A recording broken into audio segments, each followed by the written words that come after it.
प्रतीक्षाच cooking पॉईंटमध्ये तुम्हा सर्वांचं स्वागत आहे. नमस्कार मित्रमंडळींनो, आज मी बनवलंय अगदी घरगुती स्टाईल मसूरच्या डाळीतलं मटण. चव अशी की बोटं चाटत बसाल. आजचं स्पेशल आहे मसूर डाळ आणि मटणाचं भन्नाट कॉम्बिनेशन. एकदा खाल तर पुन्हा पुन्हा मागाल. तर चला लगेचच आपण रेसिपीला सुरुवात करूया. अशा प्रकारे मी गावठी बकऱ्याचे मटण घेतलेलं आहे. हे मटण आपल्याला 2 ते 3 वेळा स्वच्छ धुवून घ्यायचं आहे. वाटण्यासाठी आपल्याला अद्रक, लसूण, मिरची आणि कोथिंबीर घ्यायची आहे. फोडणीसाठी आपण बारीक कापलेला कांदा घेतला आहे. भांडं छान आपण गरम करून घेणार आहोत आणि मग त्याच्यामध्ये आपल्याला तेल टाकायचं आहे. मस्त हाय फ्लेमवर तेल आपल्याला छान गरम करून घ्यायचं आहे. प्रोटीनने भरलेलं आणि चवीला जबरदस्त असं मसूर डाळीतलं मटण आज आपण बनवलं आहे. तेल छान गरम झाल्यानंतर त्याच्यामध्ये आपल्याला बारीक कापलेला कांदा टाकायचा आहे. लालसर रंग येईपर्यंत हा कांदा छान आपण परतून घेणार आहोत. घरात काहीतरी वेगळं आणि पौष्टिक करायचं असेल तर ही रेसिपी तुम्ही नक्की ट्राय करा. मटण प्रेमींसाठी आज मी भन्नाट रेसिपी घेऊन आली आहे. व्हिडिओ तुम्ही शेवटपर्यंत बघा, अजिबात स्किप करू नका. मस्त कांद्याचा रंग आता बदलत चालला आहे, बघू शकता. अशाच प्रकारे आपल्याला लाल कांदा करून घ्यायचा आहे. फ्लेम हाय ठेवा, सतत कांदा आपल्याला परतून घ्यायचा आहे. मसूर डाळीमुळे ग्रेव्हीला छान घट्टपणा आणि वेगळीच चव येते. हे मटण तांदळाच्या भाकरीसोबत खायला एक नंबर लागते. संडे स्पेशलसाठी एकदम परफेक्ट अशी डिश आहे.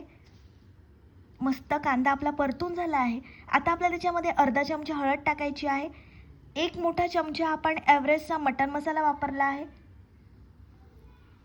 आणि हे डाळीतलं मटण झणझणीतच भारी लागते, म्हणून आपल्याला मस्त मसाला जरा 2-3 चमचे टाकायचा आहे.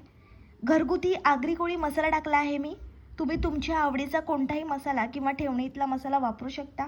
छान मसाले आपण कांद्यामध्ये मिसळून घेऊया, एकजीव करून घेऊया.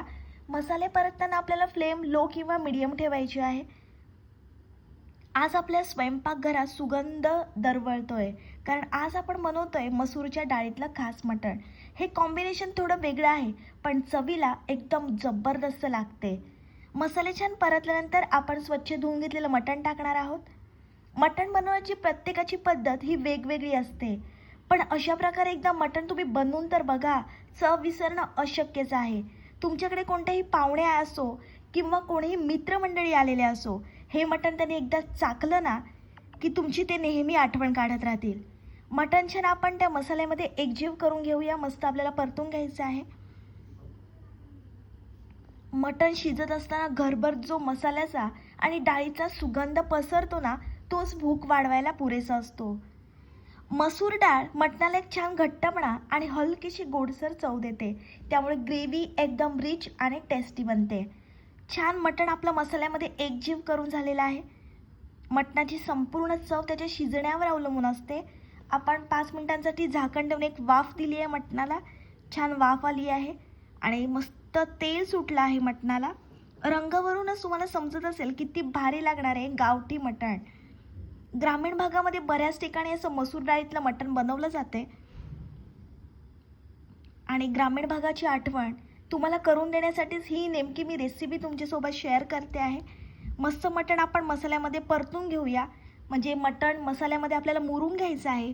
अजून आपण वाफ देणार आहोत मटणाला. पुन्हा मी 5 मिनिटांसाठी झाकण ठेवून एक वाफ दिली आहे. मला नेहमी वाटतं की मटण फक्त मसाल्यातच नाही तर अशा डाळीच्या सोबतीने केलं तर अजून पौष्टिक होतं. प्रोटीनने भरलेली ही डिश शरीरासाठी चांगली आणि चवीसाठी तर एकदम भारीच आहे. मस्त अशी ग्रेव्ही तयार झाली आहे, बघू शकता. आपण काहीच टाकलं नाही तरी सुद्धा खमंग सुवास घरभर दरवळला आहे.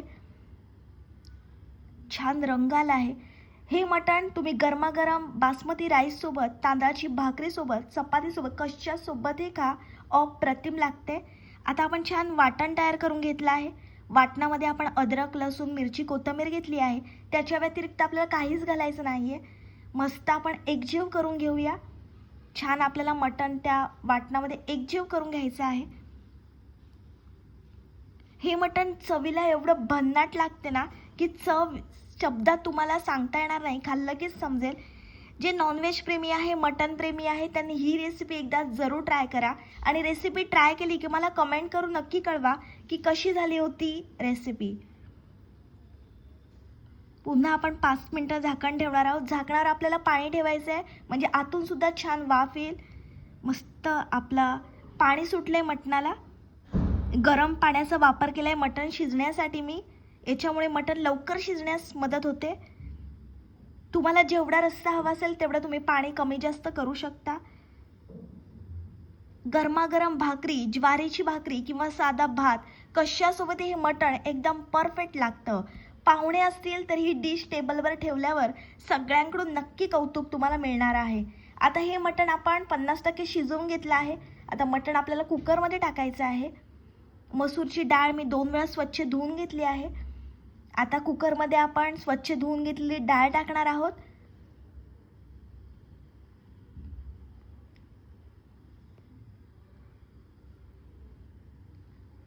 बघू शकता आपण 50% मटण शिजवून घेतलं आहे. स्वच्छ धुवून घेतलेली डाळ टाकायची आहे. चवीप्रमाणे आपण मीठ टाकणार आहोत. छान आपल्याला एकजीव करून घ्यायचं आहे. तुम्हाला जेवढा रस्सा हवा असेल तेवढं तुम्ही थोडंसं पाणी टाका. कुकर बंद करून आपण 3 ते 4 शिट्ट्या घेणार आहोत आणि छान एकदम मऊसर असं मटण आपल्याला शिजवून घ्यायचं आहे. खरंच सांगते, एकदा हा तुम्ही स्वाद चाखलात ना तर तुम्हाला पुन्हा पुन्हा हे करावंसं वाटेल. छान एकजीव करून घेऊया. डाळ मटणामध्ये व्यवस्थित आपली एकजीव झाली पाहिजे. मीठसुद्धा व्यवस्थित एकजीव झालं पाहिजे म्हणून आपल्याला छान परतून घ्यायचं आहे. थोडंसं आपण पाणी टाकणार आहोत कारण की मला रस्सा हवा आहे. तुम्हाला जेवढा रस्सा हवा असेल तेवढं तुम्ही पाणी कमी जास्त करू शकता. घरगुती चव, पौष्टिकता आणि जबरदस्त टेस्ट सगळं काही एकाच डिशमध्ये आहे. 3 शिट्ट्या घेऊन हे मटण मी चांगलं शिजवून घेतलं आहे. मटण आणि डाळ आपली परफेक्ट शिजली आहे. गरमागरम मटण खाण्यासाठी तयार आहे. ही रेसिपी तुम्ही जरूर ट्राय करा. माझी रेसिपी तुम्हाला आवडली तर व्हिडिओला लाईक, कमेंट, शेअर, चॅनलला सबस्क्राईब करायला विसरू नका. भेटूया अशाच एका नवीन रेसिपीसोबत. तोपर्यंत मस्त खा आणि स्वस्त रहा.